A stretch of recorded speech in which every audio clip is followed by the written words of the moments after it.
Logical is book intelligence, emotional is street intelligence, spiritual is intuitive intelligence. Welcome back to Along This Spiritual Journey. So, I love watching the different things that teach us as sentient beings how to be observant, how to be aware, and how to be conscious. All of these things, to me, is what makes the trifecta of the human consciousness, the human being. And we're supposed to practice all interchangeably, different times, different ways, but sometimes all together at the same time, which is what we call our survival skills, what we call our intuition skills. We have to work on all of these things together to build a strong antenna that allows us to receive what we need to receive for this incarnation of this body and the soul spirit connected to it that we choose to ride or die with, right? Because again, it is a choice of how we interact with our soul and our spirit team versus just being a plain human being, sentient being who's just enjoying this physical life. Because there's nothing wrong with that. You do not have to tap into any of these energies. You can just live a very nice, quiet, simple human life and not recognize that there's more to the journey for different elements and sides of us that exist within our what I call our spiritual makeup. So, and logical intelligence is the first thing that we learn as children. We go to school, our parents read us books, or someone reads us books, or someone tries to teach us something, right? In some type of didactic setting, however that looks. There's some type of form of here's formal training, here's the information, I need you to retain it. As you retain it, this is going to help you in functional and mobility type of things in your everyday life. So this is why book intelligence is important, because it gives you a bigger scope of what's around you, not all the answers, but it gives you a bigger scope of what I can possibly interact with and take on as my own or discard as just, everyday life. That to me is what book intelligence should be for, just to give you more insight, more contextual information to add to your library and your vocabulary so that you can communicate and articulate your thoughts and emotions into something that's tangible for other cultures, people, things, whatever. When it comes to emotional intelligence, this is something that you have to learn. So this is, again, our families are our biggest emotional teacher.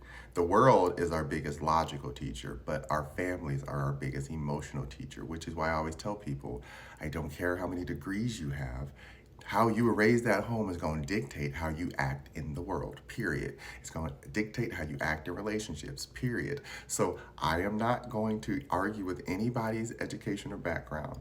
I always know that I'm arguing with their family, their mama, their daddy, their siblings, whoever was around them that gave them what they feel is love or fear, right? Because those are the only two things that exist in family is love and fear. I don't want to upset my family. I don't want to lose my family, or my family is horrible to me and I can't wait to get away from them, or my family is amazing and I would never want to leave them, whatever. That's an emotional bond.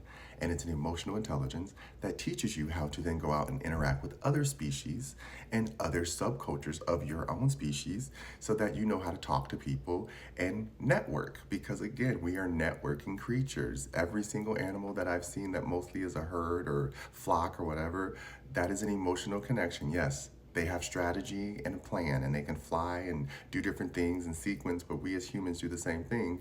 We just forget to apply the emotional part to the logical part, because logic and emotions are not separate. It's how we decide things every single day, because emotionally we decide, do I like this, do I not? Logical choice. Do I want this, do I not? Logical choice. So emotionally we have to walk outside and decide how we want to interact with the environment. And we can do so in a happy mode, we can do so in a passive mode, we can do so in an upset mode. That is a choice, because again, even though things around us can piss us off and upset our environment, it's still our decision on how we hold that emotional space for it.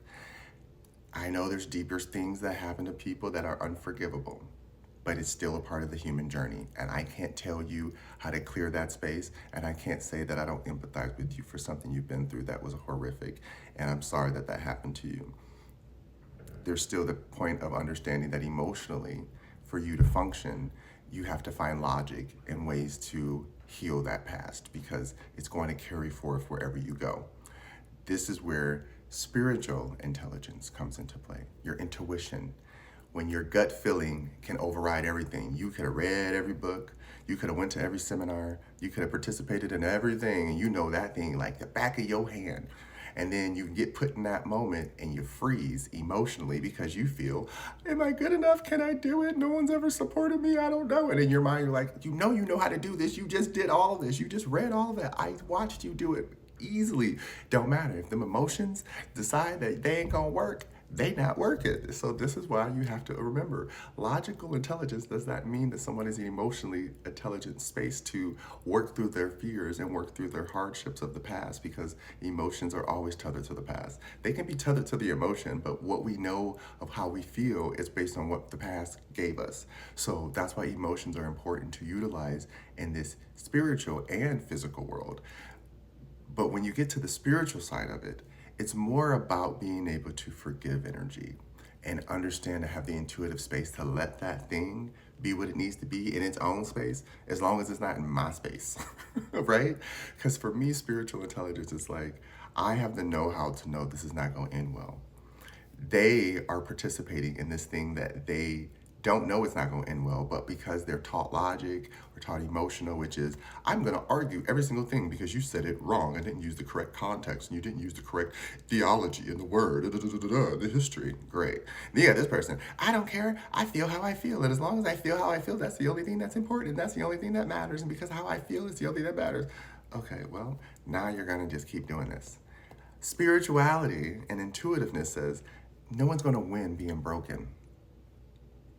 It gets straight to the point. It lets you know very well. Listen, I understand that's how you think. I understand that's how you feel. It don't matter. Right now, you both are standing in the mud sinking. Would you like a ladder or a stick or something?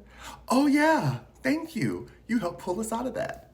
That's spirituality to me. It's just being the big parent. It's being that tertiary perspective of saying like, listen, I know you both want it a certain way, but at this moment in time, that's not what the environment's calling for. So you're gonna have to like learn how to work together in this moment and get out, or work separately and get out, but you gotta get out of the mud. You can't both just stay there and try to argue your point.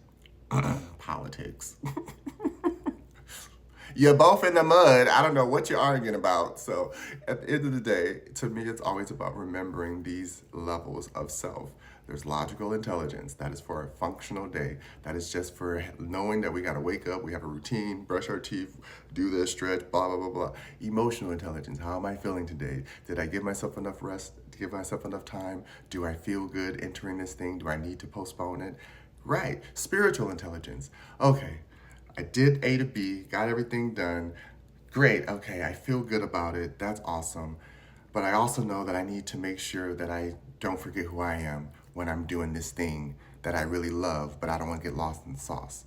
That's spiritual intelligence. It umbrellas it all, it sees it all, and it encompasses the whole of us. Because remember, we act like we're segmented beings, but we are the whole of everything. And together we just make a bigger whole of something, just like Power Rangers, right? Or Transformers. Think of that. Separate entities, powerful on their own, together they join and become this thing that works together really well.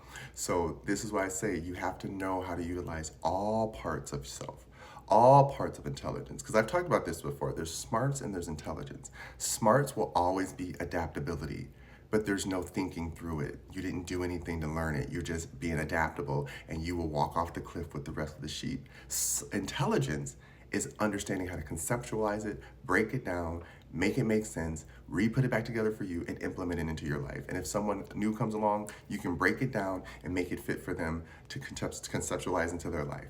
But remember that you still are all of them. Smart, intelligent, this or that, it doesn't matter, but you decide which level you're gonna be at based on the work you choose to do, okay? I hope that makes sense. Love you.